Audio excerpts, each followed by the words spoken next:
ॐ सदाशिवसमारम्भां शङ्कराचार्यमध्यमाम्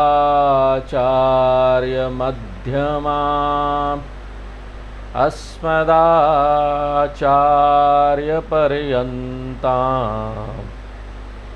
वन्दे गुरुपरम्पराम्।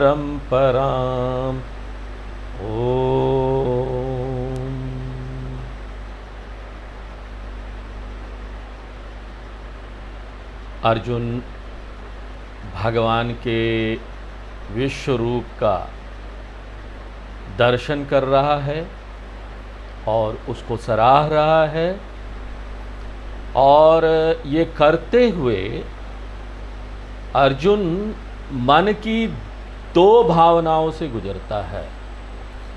पहला जो इमोशन या भावना उसके मन में आता है वो है वंडर का, आश्चर्य, विस्मय।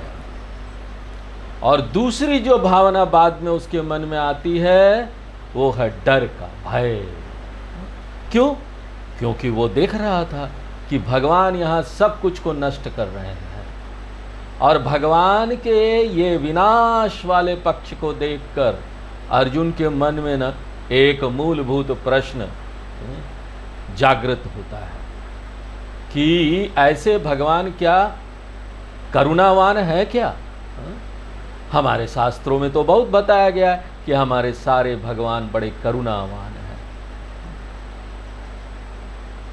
और यहाँ पर एक दूसरा प्रश्न भी करता है वो कि आपका कार्य क्या है, आप कौन हैं, आपका कार्य क्या है। पहला प्रश्न हु आर यू, दूसरा प्रश्न व्हाट इज योर फंक्शन, भगवान आप क्या करते हैं। और भगवान कृष्ण अर्जुन के इस प्रश्न का उत्तर इन श्लोकों में दे रहे हैं, जो 32 नंबर श्लोक से शुरू होता है और 34 नंबर श्लोक तक जाएगा। और भगवान कृष्ण 32वें नंबर श्लोक में हमने देखा कि उन्होंने बोला कि मैं यहाँ काल तत्व हूँ। क्यों? काल या समय जो है ना वो ब्रह्मांड का अंतरंग भाग है, उससे अलग नहीं किया जा सकता। अगर ये ब्रह्मांड मेरा शरीर है तो ये जो समय है ये काल है, वो इसका एक अंतरंग भाग है। इसलिए समय की दृष्टि से मुझे काल कहा जाता है। मैं यम हूं जो कि नियंत्रित करता है सभी क्रियाओं को, यहाँ पर सभी प्रक्रियाओं को कंट्रोल करता है जो सृष्टि में है। यम का क्या अर्थ हुआ? यच्छति नियच्छति इति यमः, वो जो सब कुछ का नियंत्रण यहाँ पर करता है। यमाय नमः, यमाय धर्मराजाय मृत्युवे चान्तकाय च वैवस्वताय कालाय सर्वभूतक्षयाय च। संध्या वंदनम के मंत्र में यह आता है, यमराज को नमस्कार करते हैं वहां पर संध्या वंदन करने से पहले। यह भगवान का काल तत्व है जिसको यम बोला जा रहा है। यम सब चीज को कंट्रोल करता है और परफेक्टली करता है, अच्छी तरीके से करता है। ये जो सृष्टि का नियम है उसके अनुसार करता है, इसलिए इसको बोलते हैं यमाय धर्मराजाय।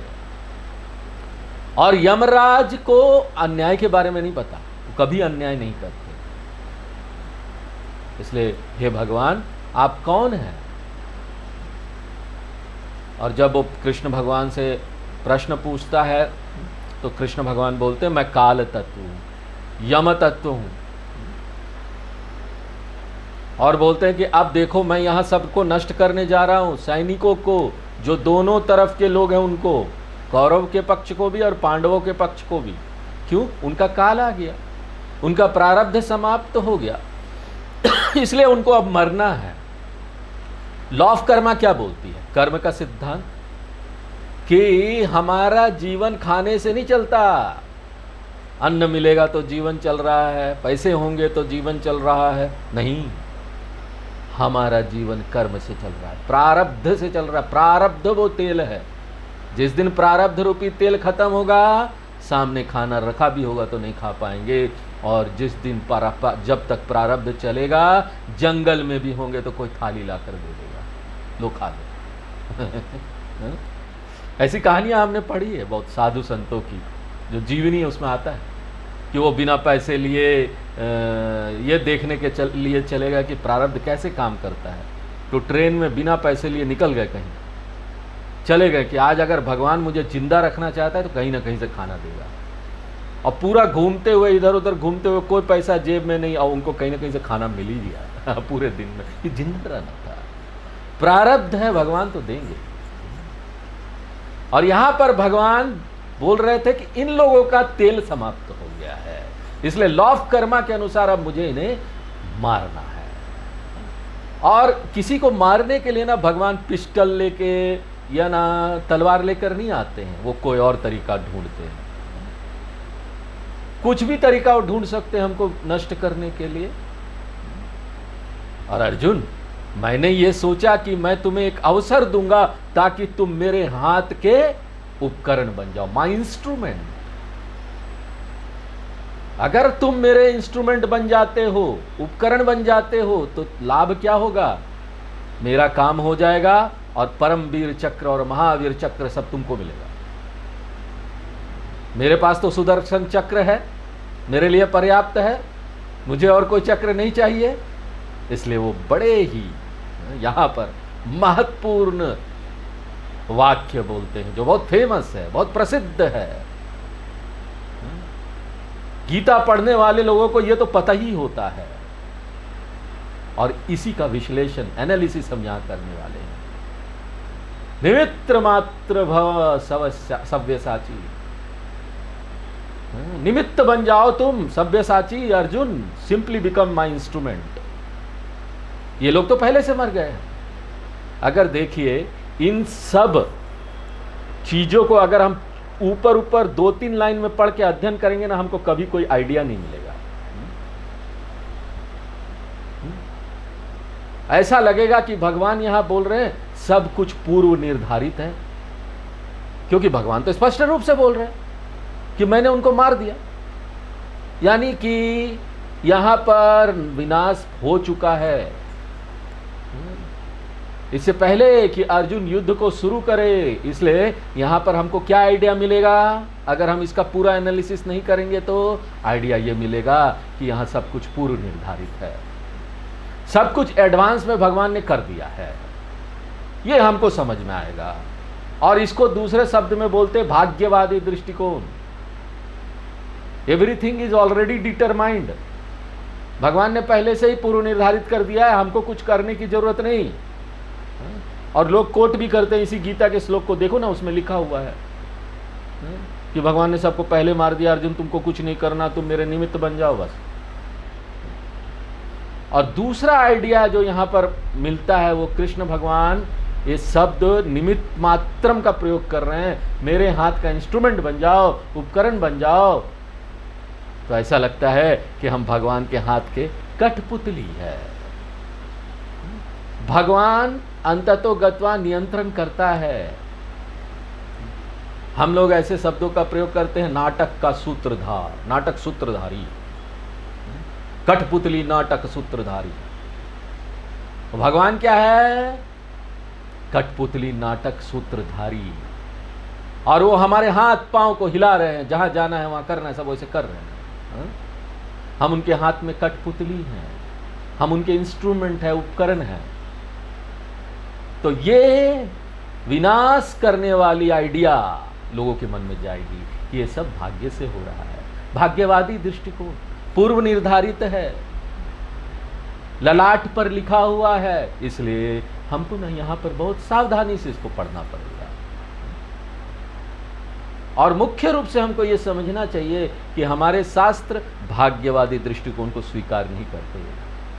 हमारे शास्त्र भाग्यवादी दृष्टिकोण को टोटली रिजेक्ट करते हैं। हमारे शास्त्र हमको कठपुतली की तरह नहीं देखते कि भगवान के हाथ में हम कठपुतली है, क्योंकि ये बोलना कि हम पपेट है, भगवान के हाथ में कठपुतली है, इस बात को रिजेक्ट कर देता है कि हमारे पास कर्म करने की स्वतंत्रता नहीं है। इसलिए ये जो थ्योरी ऑफ भाग्यवादी दृष्टिकोण है, ये ना फ्री विल को रिजेक्ट करती है, कर्म करने की स्वतंत्रता को रिजेक्ट करती है, जो मनुष्य के पास एक सुंदर अवसर भगवान ने दिया है। और ये शास्त्रों की शिक्षा के विरुद्ध है।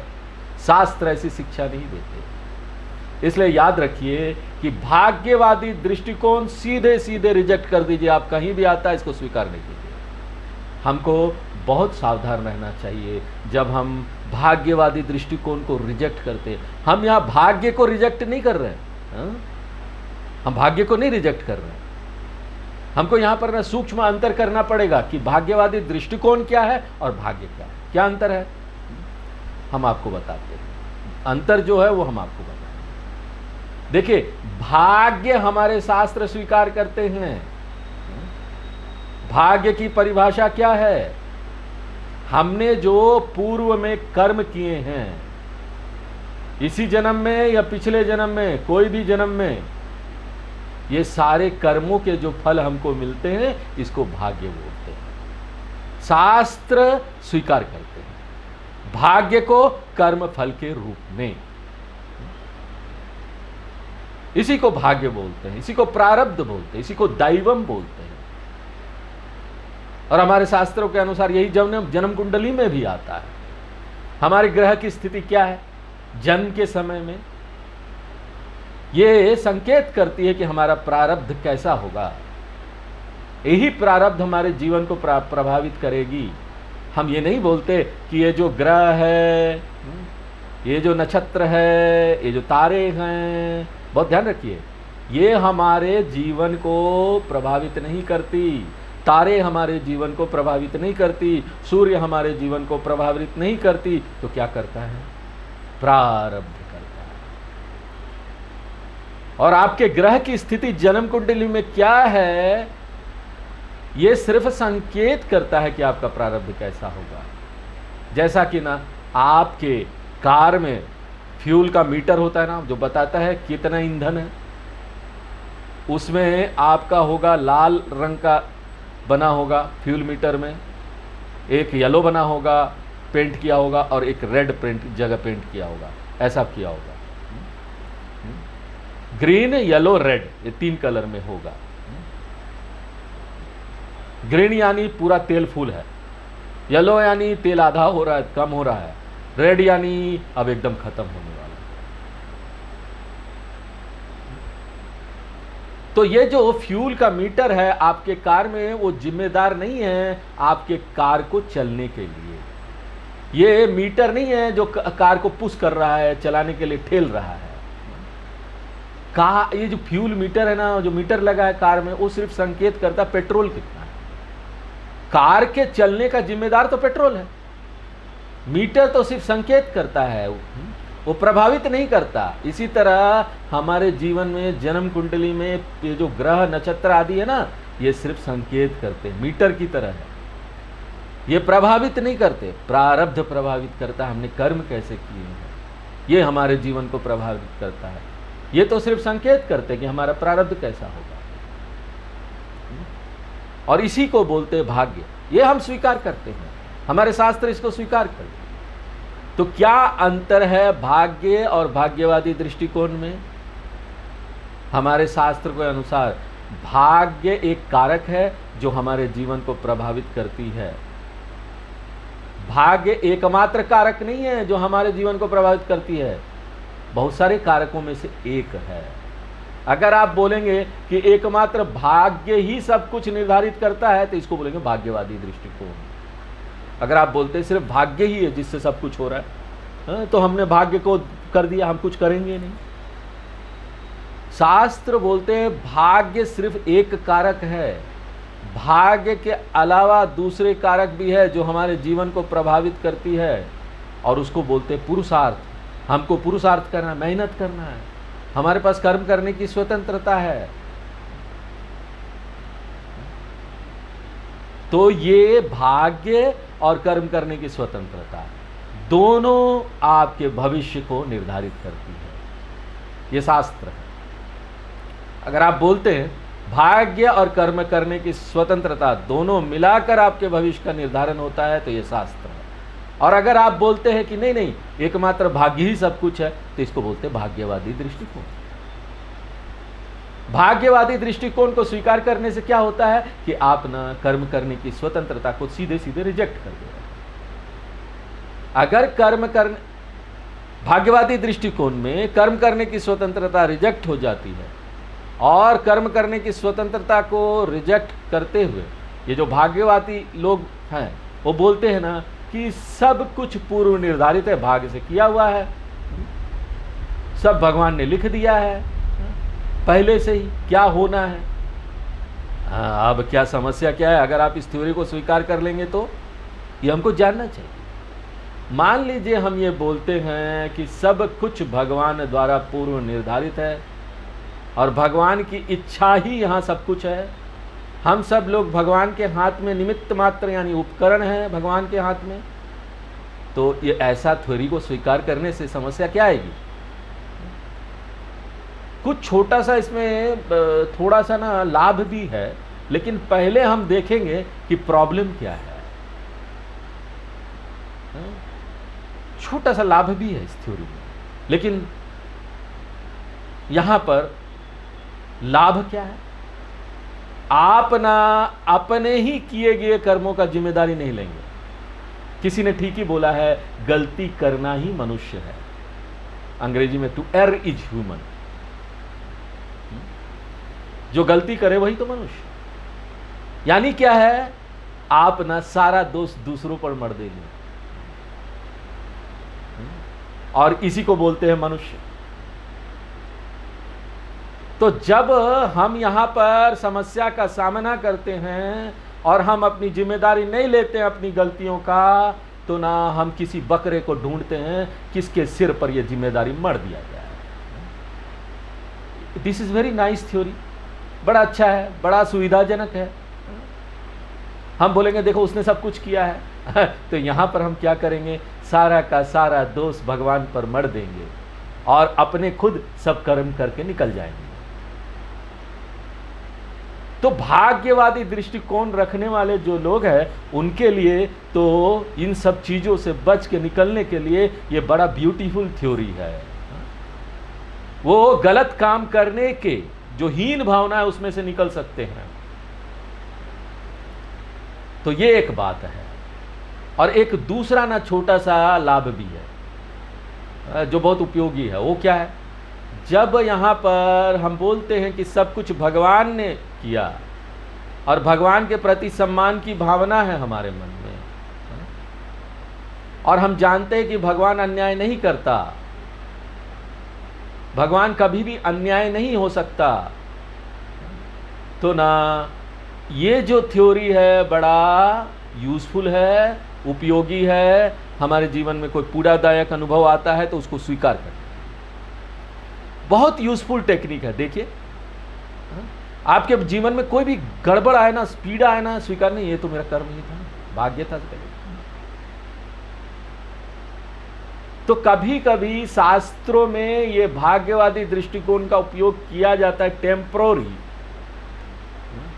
समस्या जीवन में जो आती है ना उसको स्वीकार कराने के लिए। और आप बोलते हैं देखो भगवान का कुछ उद्देश्य होगा इसलिए उन्होंने मुझे ये दुख दिया है। हो सकता है भगवान मेरा अच्छा चाह रहे हों, हो सकता है भगवान मेरे को शुद्ध करना चाह रहे हों।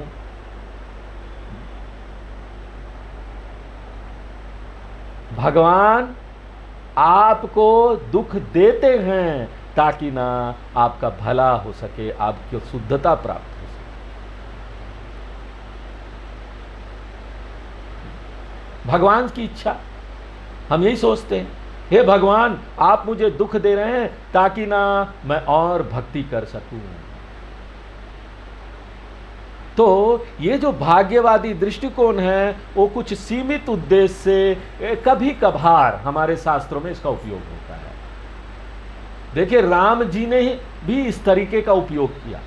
जब वो गए जंगल में वनवास में और लक्ष्मण बहुत क्रोधित हो रहा था, नहीं ऐसे कैसे हो गया मेरे राम जी के साथ, ऐसे कैसे कर दिया लोगों ने। अपना तलवार निकाल लेते हैं और बोलते हैं कि इस बूढ़े का मैं सर काट दूंगा, अपने ही पिताजी को बोलते हैं। और सोचिए बूढ़ा बोल रहे हैं अपने पिताजी को, और यहाँ हमारे शास्त्रों में क्या बोला गया है, मातृदेवो भव पितृदेवो भव, वो सब खत्म हो गया। लक्ष्मण जी जैसे व्यक्ति के मन में क्रोध करने से ऐसी भावना आ गई, देखो अपने माँ बाप के लिए। एक व्यक्ति जब बहुत क्रोधित हो जाता है ना, उसको कुछ समझ में नहीं आता कि वो क्या कर रहा है, और वो असक्षम हो जाता है परिस्थिति को स्वीकार करने के लिए, कर ही नहीं पाता, दूसरों को भी बर्बाद कर देगा, खुद भी बर्बाद हो जाएगा। कोई विकल्प रहित परिस्थिति हमारे सामने आती है तो ना अस्थायी रूप से हम इस टेक्निक का प्रयोग करते हैं।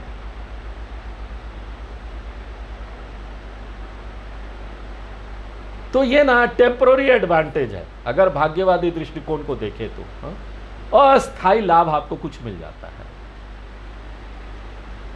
लेकिन आप ना सचमुच का विश्लेषण शास्त्रों का करेंगे ना, तो आप देखेंगे कि शास्त्र इसको स्वीकार नहीं करते।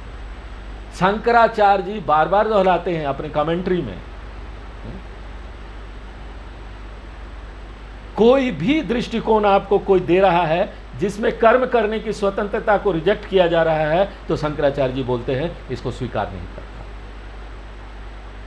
कोई भी दृष्टिकोण हो, कोई भी व्याख्या हो, कोई भी गीता की व्याख्या कर रहा है, अगर वो रिजेक्ट करता है फ्री विल को, तो आप उसको स्वीकार करें। शंकराचार्य जी डिस्कस करते हैं अपने कमेंट्री में इसके बारे में।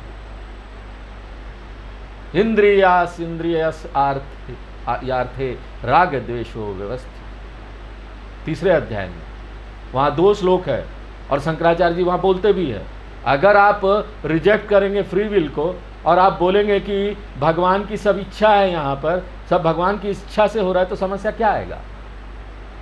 उसी में तो हम आ रहे हैं। हम अभी आपको इसकी 6 समस्या बताने वाले हैं। क्या समस्या आ सकती है? पहली समस्या ये है कि अगर आप बोलेंगे कि भगवान यहाँ सब कुछ कर रहे हैं और हम भगवान के हाथ में सिर्फ उपकरण हैं, तो भगवान क्या बन जाते? कर्ता बन जाते हैं, और हम लोग क्या बन जाते? कर्णम बन जाएंगे। कर्णम यानी उपकरण। और कर्म के सिद्धांत के अनुसार रूल क्या है, नियम क्या है? यह कर्ता भवति, आगे आप फिल अप द ब्लैंक्स कर लीजिए, बताऊं मैं, सह एव भोक्ता भवति, जो कर्ता होगा कर्म का, एकमात्र उसी को कर्म फल भोगना पड़ेगा, पुण्य और पाप के रूप में। इसलिए अगर आप बोलते हैं कि भगवान ही ने सब कर्म किए हैं, उन्होंने ही ये सब कुछ किया है, हम तो सिर्फ उपकरण हैं, तो जितने भी पुण्य और पाप है ना, वो भगवान को लगेंगे, आपको नहीं लगेगा। और सिर्फ एक आदमी का पुण्य और पाप नहीं लगेगा कर्मों का, जितने भी यहाँ दुनिया के लोग कर्म कर रहे हैं, 14 लोगों के लोग कर्म कर रहे हैं, आतंकवादी घटनाएं हो रही है, चोरियां हो रही है, डकैती हो रही है, ये सारा जो कर्म है ना, उसका फल भगवान को भुगतना पड़ेगा। संचित आगामी प्रारब्ध कर्म जितने भी है भगवान को जाएगा। जो भी पुण्य पाप कर्म एक संसारी का है, उनको जाएगा। तो ये जो थ्योरी है भाग्यवादी दृष्टिकोण का, इसकी पहली मूर्खता क्या है? भगवान महासंसारी बन जाएंगे, क्योंकि जितने भी कर्म यहाँ हो रहे हैं बेचारे भगवान को भुगतना पड़ेगा। तो ये मूर्खता नंबर, इस थ्योरी का मूर्खता नंबर 1 है। और दूसरी चीज क्या है? दूसरी चीज जो है ना, वो लाभ है कि अलाभ है मैं नहीं बोल सकता, क्योंकि यहां पर आप सिर्फ उपकरण हैं, और उपकरण को कभी कर्मफल नहीं मिलता। उपकरण को कभी कर्मफल नहीं मिलता, क्योंकि वो तो कर्णम है, करता है ही नहीं। तो अगर कोई कार किसी व्यक्ति को टक्कर मार देता है, वो घायल हो जाता है या मर जाता है, तो यहाँ पुलिस किसको अरेस्ट करेगी? कार को या ड्राइवर को? कार को अरेस्ट कर लेगी क्या? सचमुच का धक्का या हत्या कार ने ही किया है, लेकिन अरेस्ट किसको किया जाता है? उसके पीछे जो ड्राइवर बैठा है। कार कभी जिम्मेदार नहीं होता। अगर कोई भी चाकू किसी की हत्या कर देगा तो वो कभी जिम्मेदार नहीं होता। इंस्ट्रूमेंट को कभी अरेस्ट नहीं किया जाएगा। उसी तरीके से मैं एक उपकरण हूँ भगवान के हाथ में, इसलिए जितने भी कर्म मैं यहाँ कर रहा हूँ मुझे कर्म फल नहीं मिलेंगे, पुण्य और पाप। इसलिए जितने भी जीव है ना वो पुण्य पाप से फ्री हो जाएंगे। और पुण्य पाप से फ्री होने को क्या बोलते हैं? स्वतंत्रता प्राप्त कर लेना, मोक्ष प्राप्त कर लेना। तो ये महान लाभ है। उससे क्या होगा? सब फ्री हो जाएंगे, दुनिया में सब मुक्त है। अरे वाह स्वामी जी, आपने कितनी अच्छी बात बोल दी। अब क्लास में आने की जरूरत नहीं है। 40-40 मिनट उपनिषद सुनो, 50 मिनट, 60 मिनट गीता सुनो, 35 मिनट, वो भी एक एक दो श्लोक। किसको मोक्ष चाहिए? सब तो फ्री है, किसी को क्लास में आने की जरूरत नहीं है। भगवान को आना पड़ेगा क्लास में। वह बेचारे भगवान जो संसारी है उन्हीं को मोक्ष प्राप्त करने के लिए मेहनत करना पड़ेगा। बाकी सब लोग तो मोक्ष प्राप्त कर लिए हैं। कोई भी चीज़ नहीं है, संचित आगामी प्रारब्ध कर्म सब खत्म हो गए। इसलिए दूसरा यहाँ पर विरोधाभास क्या है? जीव का असंसारित्वम। जीव फ्री हो गया, नित्य मुक्त हो गया। जबकि शास्त्र का बोलना क्या है? जीव संसारी है, भगवान नहीं। इसलिए पहला दोष क्या है? ईश्वरस्य संसारित्वम। और दूसरा दोष क्या है? जीवस्य असंसारित्वम। और तीसरा दोष क्या है?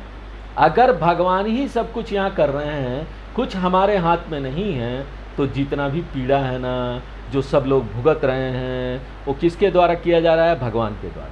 क्यों? सब कुछ भगवान कर रहे हैं। जितने भी यहाँ पीड़ा है, दुख है, जो युद्ध से आ रहा है, बॉम्ब वगैरह फूटने से आ रहा है, लोगों के मारने से आ रहा है, बीमारियों से आ रहा है, वायरस से आ रहा है, जिससे भी आ रहा है।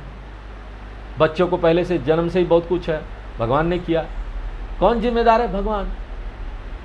अगर भगवान जिम्मेदार है इन सब चीज़ों के लिए, इन सब पीड़ा और दुख के लिए, तो भगवान करुणावान है या भगवान एक बड़े निर्दयी भगवान है? ऐसे भगवान जो सबको दुख दे रहे हैं, ऐसे भगवान तो बड़े क्रूअल होंगे, सैडिस्ट होंगे, बड़े निर्दयी होंगे। वो कभी करुणा मूर्ति नहीं हो सकते। देखिए आज के दिन में कितने लोग पीड़ा प्राप्त कर रहे हैं। कहीं कोई मर जा रहा है, कहीं को न्यूज़पेपर में रोज आता है। आप कल्पना नहीं कर सकते कि कितना पीड़ा उनको प्राप्त हो रहा है। अगर आप ये सब सुनेंगे ना तो रात को नींद नहीं आएगी। आप अस्पताल में चले जाइए, इमरजेंसी वार्ड में, देखिए कितने लोग वहाँ भुगत रहे हैं। इसके लिए जिम्मेदार कौन है? मैं या और आप नहीं, या फिर कोई और व्यक्ति नहीं। क्यों? क्योंकि हम लोग तो इंस्ट्रूमेंट है, निमित्त मात्र हैं। तो इसका जिम्मेदारी कौन, किसको लेना पड़ेगा? भगवान को। तो फिर भगवान क्या हो जाएंगे? कभी भी करुणावान नहीं होंगे, वो तो सैडिस्ट होंगे, वो निर्दयी होंगे। इस दोष को शास्त्रों में बोला गया है नैर्घृण्य दोषम। आप ब्रह्मसूत्र पढ़ेंगे ना, वहाँ पर व्यासाचार्य जी बड़े डिटेल में इसका विश्लेषण करते हैं। नैर्घृण्य दोषम यानी भगवान को निर्दय होने का दोष लगेगा। ये बड़ा निर्दय भगवान है। घृण्य का अर्थ होता है करुणावान, निर्घृण्य का अर्थ होता है करुणावान नहीं है।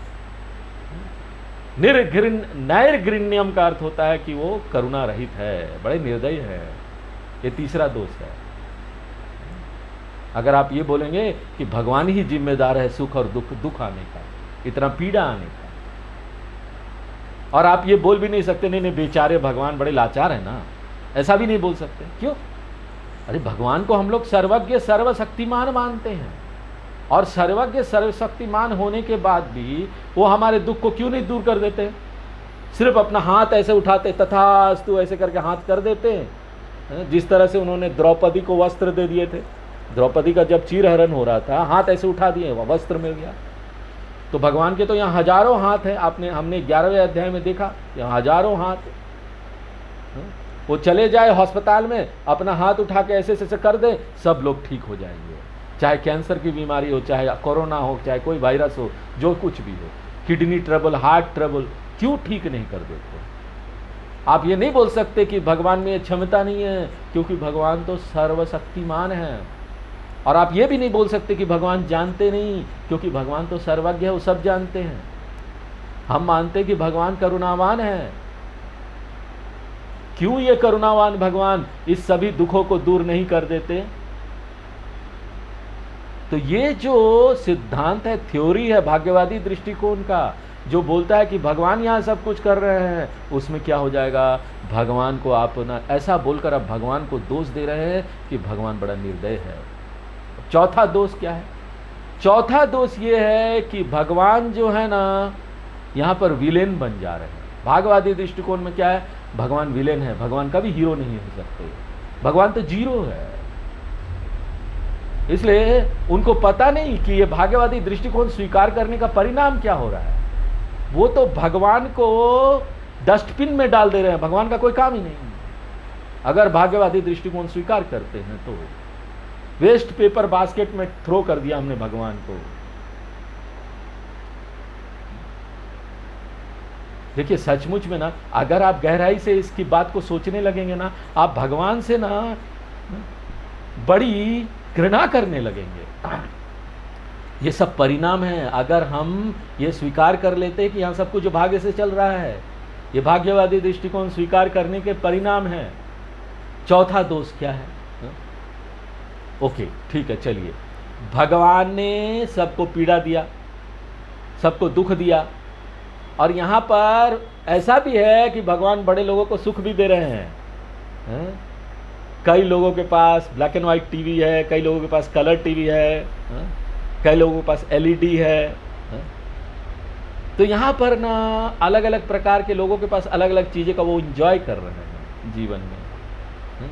कई लोग यहीं सामने के पार्क में घूमने चले जाते हैं, कई लोग तो दूर दूर जाते हैं, दार्जिलिंग, नैनीताल, गर्मी में चले जा रहे हैं, कई लोग विदेशों में यूरोप जाते हैं, एंजॉय कर रहे हैं।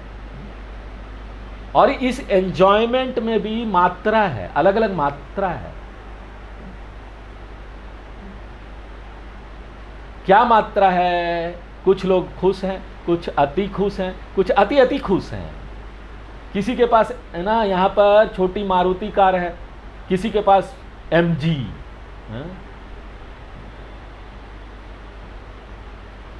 Benz car. तो यहां पर ना डिग्री है, मात्रा है, किसके पास ज्यादा, किसी के पास ज्यादा खुशी, किसी के पास कम खुशी है। तारतम्यम यानी मात्रा। तो इसके लिए जिम्मेदार कौन है ज्यादा कम खुशी देने के लिए? भाग्यवादी दृष्टिकोण के अनुसार एकमात्र भगवान जिम्मेदार है। कौन खुश रहेगा, कौन अति खुश रहेगा, कौन अति अति खुश रहेगा, उसके लिए भगवान जिम्मेदार है। तो इसका मतलब क्या हो गया? भगवान ना पक्षपात कर रहे, किसी को ज्यादा खुशी दे रहे, किसी को कम दे रहे। ये चौथा दोष है। इससे पहले वाले दोष में क्या था? भगवान निर्दय हैं, वो ना दूसरों को दुख दे रहे हैं।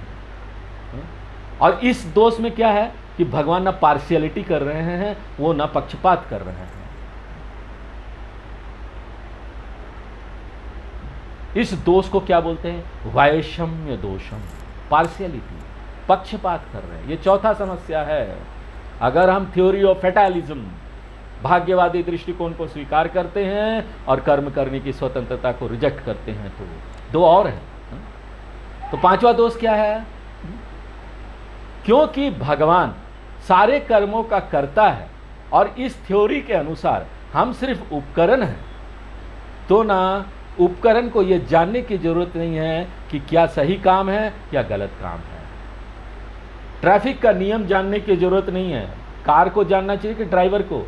ट्रैफिक रूल किसको सीखना चाहिए? कार को नहीं जाकर जानना चाहिए। कार तो सिर्फ इंस्ट्रूमेंट है। कोई भी इंस्ट्रूमेंट या उपकरण को धर्म और अधर्म की जानकारी होने की जरूरत नहीं है, ना ही वो जान सकता है क्या सही है क्या गलत है। जो उस उपकरण को चला रहा है, अगर मैं छुरी का प्रयोग कर रहा हूं, अगर कोई व्यक्ति गन का प्रयोग करके किसी की हत्या कर रहा है, तो उसके लिए गन जिम्मेदार नहीं है, गन तो इंस्ट्रूमेंट है। जो उस गन को चला रहा है, पिस्टल को चला रहा है, जो करता है, उसको ही सब रूल सीखना पड़ेगा कि इस पिस्टल से हमको अपराधियों को मारना है, जो अपराधी नहीं है उसको नहीं। इसलिए धर्मशास्त्र किसके लिए है? हमको सीखने की जरूरत नहीं, हमारे लिए है ही नहीं। सब शास्त्र बेकार हो गए ना, क्या जरूरत है इस शास्त्रों को पढ़ने का? तो थ्योरी ऑफ फैटलिज्म के अनुसार हमको ना धर्मशास्त्र जानने की जरूरत ही नहीं।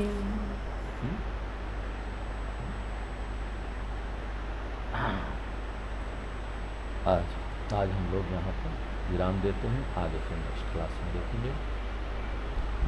ओम पूर्णमदः पूर्णमिदं पूर्णात् पूर्णमुदच्यते पूर्णस्य पूर्णमादाय पूर्णमेवावशिष्यते। ओम शांति शांति।